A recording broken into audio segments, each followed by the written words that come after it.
আমি যখন স্কুলে পড়তাম আমার বান্ধবীরা নিজেদেরকে খুব ইংলিশে স্মার্ট ভাবতো। তাহলে আমি মাঝে মধ্যে তাদের সাথে ইংলিশে পারতাম না, তো তারা নিজেকে খুব ইংলিশে স্মার্ট ভাবতো।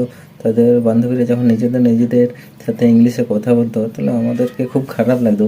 তাহলে আমি একদিন মানে লুকিয়ে তাদের ইংলিশে কথা কেমন করে বলে তাদের বান্ধবীদের সাথে মানে কেমনভাবে ইংলিশে কথা বলে সেটা আমি শুনছিলাম। তাহলে দু বান্ধবী কথা বলছে, তাহলে নাম বলছি না কারণ এখনও আছে আমাদের বান্ধবীগুলো, খুব চটে যাবে। তাদের সাথে তারা দুজনে একজন কথাবার্তা বলছে ইংলিশে, কথোপকথন।